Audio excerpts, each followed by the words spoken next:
मैं तुम्हारी जिंदगी पूरी तरह से बदल के रख दूंगी। तुम निकालोगे मुझे अपनी जिंदगी से, तुम निकालोगे। तुम मुझे फेंकने की बात कर रहे थे, तुम्हें जिंदा नहीं छोड़ूंगी। नमस्कार दोस्तों। नोएडा में रहने वाले कपल के साथ एक पेंटिंग या एक फोटो की वजह से एक ऐसी खतरनाक भूतिया घटना घट गई। इसी कहानी सुनने के बाद आपके मन में फोटोज को लेकर एक ऐसी अजीबोगरीब दहशत बैठ जाएगी कि लिटरली बता रहा हूं, रात के समय आप अपनी फोटो देखने से भी पहले 50 बार सोचेंगे। आपके मन में यही वाला डर लगने लगेगा कि कहीं जो अभिजीत और उसकी गर्लफ्रेंड के साथ हुआ वो मेरे साथ ना हो जाए। आइए जिया की जुबानी ये कहानी फुल डिटेल में जानते हैं। ये जो रश्मि और अभिजीत हैं, ये कपल, ये नोएडा में ही अपनी ज़िंदगी आराम से बिता रहे थे। इनकी शादी नेक्स्ट ईयर होने ही वाली थी। ये लोग बहुत टाइम से गर्लफ्रेंड बॉयफ्रेंड थे, लगभग 5-6 सालों से। लेकिन इनकी ज़िंदगी इतनी अच्छी चल रही थी और उसके बीच में कुछ इतना बड़ा बदलाव आ जाएगा, इन्होंने कभी लाइफ में भी नहीं सोचे थे। जो अभिजीत था वो क्या सोचता है एक दिन कि मैं अपनी गर्लफ्रेंड रश्मि का जो बर्थडे है, 2 दिन बाद जो बर्थडे आने वाला है, वो बर्थडे मैं कोई अच्छी जगह पर अच्छे से मनाऊंगा, जो उसके लाइफ में हमेशा हमेशा के लिए याद रहेगा, उसे बहुत पसंद आएगा। इसी चक्कर में वो अपने बहुत सारे दोस्तों से बात करने लगता है। ग्रुप में दोस्तों से बात कर रहा है, मैसेज कर रहा है, कोई अच्छा लोकेशन बताओ जहाँ पर मैं रश्मि के साथ बर्थडे मनाऊँ, या कोई भी कुछ बताओ। ऐसे बहुत अपने दोस्तों से बात कर रहा है। उसी बीचों बीच ग्रुप में ऐड थी उसकी एक्स गर्लफ्रेंड राखी। तो वो उसको पर्सनली मैसेज करती है, बोलती है कि अभिजीत कैसे हो तुम। तो ये सोचता है इतने सालों बाद इसका मैसेज आ रहा है। लगभग मैं कॉलेज में था उस टाइम पर, बातचीत थी हमारी, हम लोग रिलेशन में थे, उसके बाद इतने साल बाद मैसेज कैसे कर रही है। तो वो बोलता है हाँ मैं ठीक हूँ, कैसे मैसेज किया। तो राखी बोलती है कि अभिजीत मैं ना सब कुछ भूल चुकी हूँ, अभी मेरा भी प्रेजेंट में एक बॉयफ्रेंड है और जल्दी ही मैं उससे शादी करूँगी, सब कुछ हमारी लाइफ में बहुत अच्छा चल रहा है। मैंने सोची कि तुमसे बता देती हूँ, और मेरे पास ना एक बहुत अच्छा आइडिया है, तुम चाहो तो रश्मि को वो सरप्राइज़ दे सकते हो जो मैं बताऊँगी। ये बोलता है तुम क्यों बता रही हो, कौन सा सरप्राइज़ दूँ मैं। क्योंकि जिस टाइम पे इन दोनों का ब्रेकअप हुआ था राखी और अभिजीत का, वो टाइम बहुत ख़राब था। राखी ने इसको कुछ चीट करी थी, धोखा दी थी, ऐसा कुछ हुआ था। तो इन दोनों का रिलेशन ब्रेक उस टाइम पे ऐसा ही हुआ था। लेकिन इतने साल बाद मैसेज कर रही थी, उसको थोड़ा सा वैसा होता है कि क्यों मैसेज कर रही है।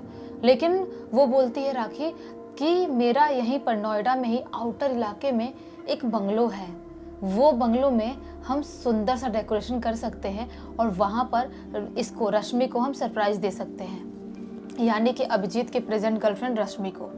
तो ये बोलता है कि लेकिन तुम ऐसा क्यों कर रही हो, तुम वहाँ पर नहीं रहोगी ना, कि तुम भी रहोगी, उसको अच्छा नहीं लगेगा तुम रहोगी तो राखी बोलती है उसको कभी ख़राब नहीं लगेगा, क्योंकि मैं अपने बॉयफ्रेंड के साथ वहाँ पर पहले से सबको सजावट करवा दूँगी और तुम लोग वहाँ पर आना।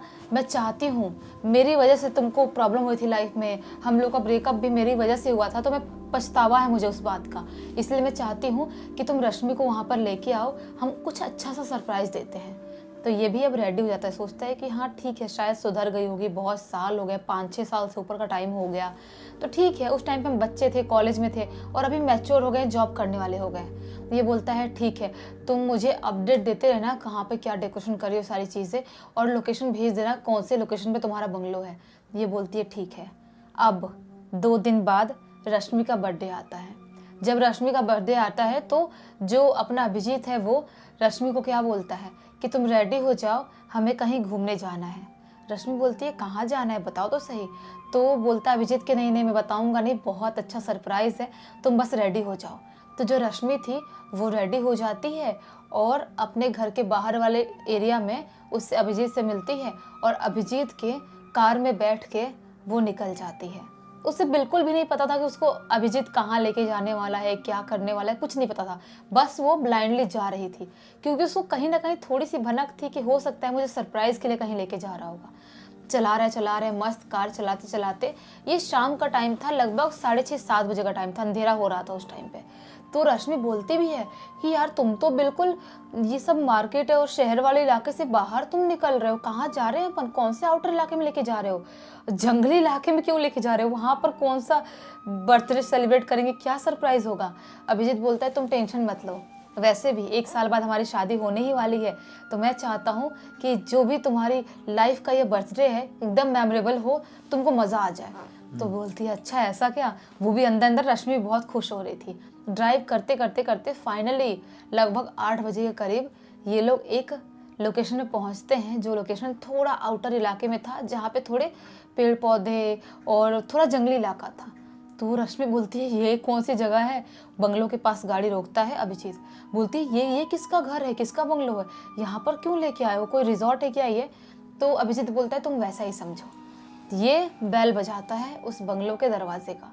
जब बेल बजाता है अभिजीत, तो जो राखी है वो और उसका बॉयफ्रेंड दोनों दरवाज़ा खोलते हैं। जैसे ही राखी को देखती है रश्मि, उसका दिमाग घूम जाता है, ये यहाँ पर क्या कर रही है। क्योंकि उसकी फोटोज देखी थी, उसके बारे में अभिजीत ने बताया था कि मेरी एक्स थी, तो उसको देख के याद आता है और उसको पहचान जाती है। अभिजीत से पूछती भी है कि ये यहाँ पर क्या कर रही है। अभिजीत बोलता है अरे कोई टेंशन वाली बात नहीं, वो अपने बॉयफ्रेंड के साथ खड़ी है और ये तुम्हारे लिए बहुत ही सुंदर सरप्राइज है, तुम इंजॉय करो, तुम ज़्यादा मत सोचो। तो रश्मि सोचती है कि हाँ हो सकता है कि अभिजीत ने बहुत अच्छे से प्यार से कुछ चीज़ें मेरे लिए किया है, तो मैं इतना क्यों सोचूं, वैसे ही हमारी शादी होने वाली 1 साल में। तो वो देखती है पूरा बंगलो राखी और उसके बॉयफ्रेंड ने बहुत सुंदर तरह से सजा के रखे थे। बहुत ही आलीशान सुंदर सा माहौल दिख रहा था, एकदम चमचमा रहा था। इतने अच्छे कैंडल्स लगाए थे, मरकरी लगाए थे, बहुत ही सुंदर लग रहा था। उसके लिए सरप्राइज के तौर पे बड़ा सा केक रखे थे, बहुत सारे गिफ्ट्स रखे थे, बलून लगाए थे। रश्मि देख के शॉक्ड जाती है और बहुत खुश होती है। बाकी चीज़ें भुला देती है कि राखी कौन है, उसका बॉयफ्रेंड क्यों क्या कर रहे हैं, किसका है, सब भूल जाती है। मस्त इंजॉय करने लगती है। इंजॉय करते करते राखी भी उसको बोलती है कि ये मेरा बॉयफ्रेंड है और मानती हूँ कि तुम्हें देख के मुझे शॉक्ड हो गई होगी, क्योंकि पास्ट हर इंसान का होता है, लेकिन अभी मेरे दिल में उसके लिए कुछ भी नहीं है, तो तुम इंजॉय कर सकती हो बिना कुछ सोच समझे। तो रश्मि भी सोचती है हाँ क्या करना है। मस्त ये लोग केक वेक खाते हैं, उसके बाद अपना पार्टी स्टार्ट कर देते हैं। और भी 2-3 दोस्त इनके कुछ ही टाइम में, आधे 1 घंटे में आ जाते हैं। जो रश्मि और इसके अभिजीत के दोस्त थे वो लोग आ जाते हैं। कम से कम 6-7 लोग वहाँ पर हो गए थे और मस्त इनकी पार्टी चल रही है, बहुत इंजॉय कर रहे हैं, एकदम ही फन कर रहे हैं। रश्मि को बहुत अच्छा लग रहा है। तभी अचानक से राखी क्या बोलती है कि यार इंजॉय तो अपन रात भर करेंगे, मस्त बैठ के अपन सब कुछ पार्टी का माहौल तो बनाएंगे ही, चलो मैं तुम लोगों को अपना बंगलो दिखाती हूँ। तो ये लोग एक्साइटेड हो जाते हैं कि ये अपना बंगलो क्या दिखा रही है। सब लोग दोस्त लोग मिलके उसका बंगलो देखना स्टार्ट कर देते हैं। नीचे वाले फ्लोर जितना भी सब देखते एकदम नॉर्मल था, बिल्कुल सुंदर सा था, कुछ भी प्रॉब्लम नहीं थी। लेकिन जैसे ही ये लोग ऊपर वाले फर्स्ट फ्लोर पे जाते हैं तो क्या पाते हैं, एक रूम में, जिस रूम में राखी लेके जाती है, वहाँ पर एक से बढ़ के एक बहुत ही अलग अलग पेंटिंग्स रखी हुई है। एक से एक अलग अलग ज़माने की, एकदम ही कुछ सुंदर दिखाई दे रही है तो कुछ क्रीपी दिखाई दे रही है, कुछ अजीबोगरीब दिखाई दे रही है। रश्मि पूछ देती है उससे, राखी से, कि तुम्हारे इस कमरे में इस टाइप की पेंटिंग्स क्या कर रही है। तो वो बोलती है राखी कि मुझे शौक़ है, मुझे अच्छे अच्छे पेंटिंग्स खरीदना, अच्छे अच्छे फ़ोटोज़ खरीदना और घर पे रखना बहुत ज़्यादा शौक़ है बचपन से ही। ये बात सबको पता है, मेरे फ्रेंड्स को, फैमिली को और यहाँ तक अभिजीत को भी पता है कि मुझे कितनी पसंद है पेंटिंग्स। रश्मि बोलती है वाओ यार, सच में बहुत अच्छे कलेक्शन तुम्हारे पास। सब कुछ देखते देखते अचानक से रश्मि को एक फ़ोटो दिखाई देती है, एक पेंटिंग टाइप की फ़ोटो दिखाई देती है, जिसमें एक औरत बनी हुई थी और उसकी आँख ऐसे झुकी हुई थी और वो अजीब से उदासी छाई हुई थी उसकी शक्ल में, जैसा कि बहुत ही ज़्यादा दुख दर्द उस औरत के फेस में है, ऐसा दिखाई दे रहा था उस पेंटिंग के अंदर। रश्मि देखती और बोलती है कि ये कैसी पेंटिंग है। अभिजीत को बोलती है ये थोड़ी सी अजीब सी नहीं लग रही है। अभिजीत बोलता है हाँ यार, ये पेंटिंग से बहुत मनुष्यत सी लग रही है। राखी बोलती है क्या हुआ, तुम लोग ये पेंटिंग देख रहे हो, ये मेरी फेवरेट है, मुझे बहुत ज़्यादा पसंद है।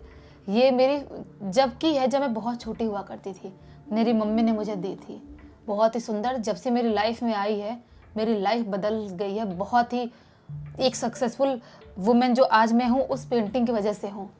तो ये लोग बोलते हैं ऐसा क्या है इस पेंटिंग में। रश्मि बोलती है ऐसा क्या है। वो बोलती है बहुत ख़ास है मेरे लिए और इसको मैं कभी खुद से दूर नहीं कर सकती, दूर करूँगी भी किसी के लिए तो वो भी मेरे लिए बहुत ख़ास होगा, उसके लिए करूँगी। रश्मि बोलती है अच्छा ऐसा क्या, तुम इतना इसके बारे में बोल रही हो, इतना डिस्कस कर रही हो, तो मुझे बहुत इंटरेस्ट आ रहा है इस पेंटिंग के अंदर। कितनी मतलब मुझे जो अभी तक थोड़ी सी क्रीपी लग रही थी, मुझे अब अच्छी लग रही है, मुझे थोड़ा अलग फील हो रहा है इसको देख के। बोलते ना कि सामने वाला इंसान कुछ जो डिस्कस करता है, इंसान के माइंड में वही चलता है। रश्मि बोलती है कि मुझे बहुत इंटरेस्ट आ रहा है, बहुत सुंदर लग रही है। तभी राखी बोलती है सुंदर लग रही है तुम्हें? रश्मि बोलती है हाँ। तो राखी बोलती है ले लो फिर। रश्मि बोलती है तुमने तो अभी बोली कि तुम ऐसे किसी को नहीं दे सकती, तुम्हारी फेवरेट है, तुम्हारी लकी चार्म है, तो तुम ऐसे मुझे क्यों दे रही हो? तो राखी ने बोली मैंने बोला था ना, मैं दूंगी उसको ही जो मेरे लिए खास होगा, और तुम मेरे लिए खास हो, मुझे तुम बहुत अच्छी लगी। तो रश्मि भी खुश हो जाती है, सोचती है इतना अच्छी लड़की है ये, इतना अच्छा सोच रही है मेरे बारे में। रश्मि बोलती है ठीक है। तो राखी बोलती है तुम्हारा बर्थडे गिफ्ट मेरी तरफ से। राखी दे देती है एक बैग में करके रश्मि को पेंटिंग। ये लोग रात भर पार्टी करते हैं और सुबह का जब टाइम होता है तब रश्मि और अभिजीत अपने कार में बैठ के घर वापस आ जाते हैं। ये लोग अपने अपने घर वापस आ गए। रश्मि वो पेंटिंग अपने घर में अपने बेडरूम में ले जाके लगा देती है, क्योंकि उसको ऐसा लगता है कि वो इतनी सक्सेसफुल हुई इस पेंटिंग की वजह से, तो शायद मैं भी हो जाऊंगी। लेकिन उसने सोची भी नहीं थी कि उस पेंटिंग की वजह से उसकी लाइफ में कितना बड़ा मनहूसियत आने वाला है। वो पेंटिंग जैसे उसने लगाई, पहले दिन तो अपने ऑफिस में थी रश्मि, उसको कुछ महसूस नहीं हुआ, बस अजीब सा नेगेटिविटी लग रहा था, लेकिन ऐसा कुछ अजीब सा गंदा उसके साथ नहीं हुआ। लेकिन जैसे ही रात में सोती है, आधी रात के टाइम में उसे अजीब सा कुछ महसूस होता है, अजीब सा दबाव महसूस होता है, और अचानक से उसकी आँख खुलती है। और जैसे उसकी आँख खुलती है, वो अपने आँखों के सामने यहाँ पर बेड के सामने उसी पेंटिंग वाली औरत को देखती है। जो पेंटिंग वाली औरत पहले ऐसे आँख झुका के खड़ी थी, वो इसके सामने ऐसे आँख निकाल के खड़ी है। उसको देख के जोर से घबरा जाती है, बहुत जोर से चीखने की कोशिश करती है, लेकिन ये चीख नहीं पा रही है। वो औरत धीरे धीरे धीरे करके इसकी तरफ बढ़ने लगती है। वो औरत इसके इतने करीब आती है और इतने करीब आके क्या बोलती है कि मैं तुम्हारी जिंदगी पूरी तरह से बदल के रख दूंगी। ये उस औरत की शक्ल को देखते, उसके एक्सप्रेशन को देखते, उस औरत को देखती है, इतनी ज़्यादा खौफनाक वो औरत दिखाई दे रही थी। ये चीखने की कोशिश कर रही, चिल्लाने की कोशिश कर रही है, लेकिन ये चीख चिल्ला नहीं पा रही। उसका पूरा शरीर ऐसे अकड़ गया है, शायद इसे स्लीपिंग पैरालिसिस हो गया था। ये बहुत मुश्किल से बहुत फाइट करती है, मन में भगवान को याद करती है, हनुमान जी को याद करती है। उसके बाद जाके वह झटके में उठती है, लाइट ऑन करती है कमरे का। वो औरत अभी नहीं थी, वो पेंटिंग वहीं पर रखी हुई है जहाँ पे उसने अपने कमरे में रखी थी। ये पानी पीती है और पूरी रात ऐसे ही लाइट ऑन किए सोने की कोशिश करती है। थोड़ी सी नींद आ रही थी, बार बार आँख खुल जा रही थी, फिर नींद आ रही थी, ऐसा सब होता है। सुबह से वो उठती है और सुबह से वो उठते से ही अभिजीत को फ़ोन करती है, बोलती है तुम मुझसे मिलो, ऑफिस जाने से पहले साथ में ही चल लेंगे। अभिजीत इससे मिलता है, बोलता है क्या हुआ? रश्मि बोलती है अभिजीत उस पेंटिंग में कुछ ना कुछ गड़बड़ है, उस पेंटिंग में बहुत कुछ प्रॉब्लम है, मेरे साथ ऐसा ऐसा रात में हुआ, वो पेंटिंग सही नहीं है। तो बोलता है अभिजीत कौन सी, जो तुमको राखी ने दी वो? तो ये बोलती है हाँ। अभिजीत बोलता है कम ऑन यार, पेंटिंग वेंटिंग में क्या कुछ प्रॉब्लम हो सकती है, नहीं पसंद तो फेंक दो, उसमें क्या फ़र्क पड़ता है, इतना क्या सोचना है, फेंक दो, क्या फ़र्क पड़ जाएगा। वैसे मैं नहीं मानता कि भूत भात होते और पेंटिंग के अंदर भूत घुसे रहेंगे। रश्मि बोलती है अभिजीत तुम ऐसी बात मत करो, किसी भी नेगेटिव एनर्जी के बारे में ऐसे बात नहीं करते हैं। अभिजीत बोलता है अरे कुछ नहीं होता है यार।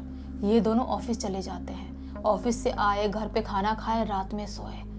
जैसे ही रात के आधी रात का टाइम होता है, अभिजीत सो रहा था, अचानक से उसकी भी आँख खुलती है और उसकी आँख के सामने वही पेंटिंग वाली औरत खड़ी हुई दिखाई देती है और बोलती है तुम निकालोगे मुझे अपनी जिंदगी से, तुम निकालोगे, तुम मुझे फेंकने की बात कर रहे थे, तुम्हें जिंदा नहीं छोड़ूंगी। ऐसे उसके यहाँ पर सामने आके बोल रही है, जोर से चीखता है अभिजीत और चीख के उठ जाता है। उसकी आंख मानो खुली थी, बंद थी, सपना था, हकीकत था, उसको कुछ समझ में नहीं आता है। वो तुरंत रश्मि को फ़ोन करता है। उधर रश्मि की हालत भी कुछ बहुत ही ज़्यादा ख़राब थी, वो अभी भी स्लीपिंग पैरालिसिस से जूझ रही थी, अभी भी रश्मि को औरत दिखाई दे रही थी। रश्मि बहुत कोशिश करने के बाद, हाथ बढ़ाने के बाद, कैसे कैसे खुद के शरीर को कंट्रोल करके उसका अभिजीत का फ़ोन उठाती है और हाँफते ही रोने लगती है। बोलता है अभिजीत कि क्या हुआ रश्मि, तुम रो क्यों रही हो? रश्मि उसको सारी बात बता देती है। बोलती है कि अभी मुझे वापस से वो औरत दिखाई दे रही थी और मैं खुद को उठा नहीं पा रही थी, मैं खुद के बॉडी को कंट्रोल नहीं कर पा रही थी, मुझे कुछ अजीब सा हो रहा था। अभिजीत बोलता है क्या बात कर रही हो, मुझे भी वो औरत अभी दिखाई दी, ऐसे कैसे हो सकता है? उस पेंटिंग में कुछ गड़बड़ तो नहीं है? ये बोलती है रश्मि की पता नहीं, मुझे कुछ समझ में नहीं आ रहा है। अभिजीत बोलता है अभी उस पेंटिंग को उठाओ और घर के बाहर फेंक दो। ये बोलती है घर के बाहर, ठीक है मैं जाती हूँ। जैसे ही वो पेंटिंग के पास जाते उसको घर के बाहर फेंकने के लिए, तो क्या पाती है कि वो पेंटिंग वहाँ है ही नहीं जहाँ पे उसने टंगा के रखी थी। पेंटिंग है ही नहीं। पूरे घर में ढूंढती है, हर जगह ढूंढती है, कहीं पर भी उसको वो पेंटिंग दिखाई नहीं देती, मिलती नहीं है। उसके बाद से अभिजीत और इसकी दोनों की तबीयत बहुत ज़्यादा ख़राब होने लगी थी, दोनों की हालत एकदम ख़राब हो गई थी। इनके घर वाले भी परेशान होने लगे थे। जो रश्मि थी ना, वो अपने मम्मी पापा से बोलती है कि इस घर में पक्का कुछ ना कुछ भूतिया लग गया है और बहुत प्रॉब्लम हो रही है और मेरी वजह से अभिजीत को भी प्रॉब्लम हो रही है, हमको ये घर छोड़ देना चाहिए। इसके घर वाले पूजा पाठ करवाने की कोशिश करते हैं, बाबा जी को भी दिखाते हैं। बाबा जी बोलते हैं कि नहीं, वो पेंटिंग तुम्हारे घर से कहीं गई नहीं है, तुम्हारे घर पे ही है, कहीं ना कहीं है, बस तुम उसे देख नहीं पा रहे हो। अगर उससे बचना चाहते हो तो जल्द से जल्द उस घर को छोड़ दो। ये लोग सही समय रहते से उस घर को छोड़ देते हैं और ये लोग दूसरे घर में शिफ्ट हो जाते हैं। वो घर रेंटेड घर था इसलिए छोड़ देते हैं। उसके बाद अभिजीत की ज़िंदगी भी धीरे धीरे नॉर्मल होती है, उसके घर में पूजा पाठ कराते हैं। वो पेंटिंग उसके घर पे नहीं थी, इसलिए ज़्यादा मनुष्यत अभिजीत की ज़िंदगी में नहीं आई थी। तब जाके ये लोग दोनों ठीक होते हैं और अभी इनकी शादी भी हो गई है, इनकी ज़िंदगी पूरी तरह से नॉर्मल है। लेकिन ये लोग अभी तक समझ नहीं पाए हैं क्या राखी ने जानबूझ के ऐसा किया था, उसने जानबूझ के ब्लैक मैजिक करा था या क्या करा था? इतनी भूतिया और ऐसी पेंटिंग हमको क्यों दिया था? क्या जानबूझ के बदला लेना चाहती थी? इनको अभी भी समझ में नहीं आता है और उससे ये लोगों ने पूरी तरह से कांटेक्ट अपना तोड़ के रख दिया है। आज की इस दुनिया में समझ में ही नहीं आता है कि किसको किस चीज़ से बुरा लग गया है और वो हमारे ऊपर क्या हरकत कर सकता है। हाँ, ऐसे सिचुएशन में इन लोगों को एक काम और करना चाहिए था कि जो पेंटिंग वेंटिंग थी ना, उसको पूरी तरीके से डिस्ट्रॉय कर देना था, उसको जला देना था, खेल ही खत्म। लेकिन मिली नहीं ना, जब फेंकने ढूंढने के लिए गई तो मिली ही नहीं उसको पेंटिंग। ये उस घर में ही कहीं वो पेंटिंग खुद छुप गई या कहाँ चली गई नहीं पता। बाप रे, ये तो बड़ा भयंकर किस्सा है। ये अदृश्य हो गई या फिर उसी घर के एक दूसरे डायमेंशन में चली गई, ये भी एक बड़ा इंटरेस्टिंग सच है कि टाइम लूप में अलग डायमेंशन में चीजें चली जाती है और हमारे बाजू में रहेगी और वो हमको दिखाई नहीं देगी। बाकी इस पूरी घटना की जानकारी किसके थ्रू मिली? इस पूरी की पूरी घटना की जानकारी रश्मि ने लिख के भेजी है और बोली कि आप पूरी दुनिया को बताओ कि ऐसे ब्लाइंडली किसी पर भी ट्रस्ट ना करें। सही बात है। चलो अच्छा है, इसी नोट के साथ इस कहानी का अंत कर देते हैं। अब तक इस वीडियो को देखे तो लाइक जरूर कर देना, चैनल को सब्सक्राइब करके बेल आइकन दबा के ऑल के ऑप्शन में क्लिक करना है, क्योंकि इसी तरह के हैरान कर देने वाले खौफनाक वीडियोस डेली आप लोग सामने लेके आते रहते हैं। इंस्टाग्राम की लिंक इस वीडियो के डिस्क्रिप्शन बॉक्स में मिल जाएगी, क्लिक करके डायरेक्टली वहां पर पहुंच जाना। इसी तरह की कोई भी कहानी, टॉपिक या जानकारी आप लोगों के पास भी है तो लिख भेजना, हो सकता है हमारा अगला वीडियो कल आपके हिसाब से बन रहा हो। तो चलिए कल फिर से मिलते हैं, तब तक के लिए बहुत बहुत धन्यवाद। आपका दिन शुभ।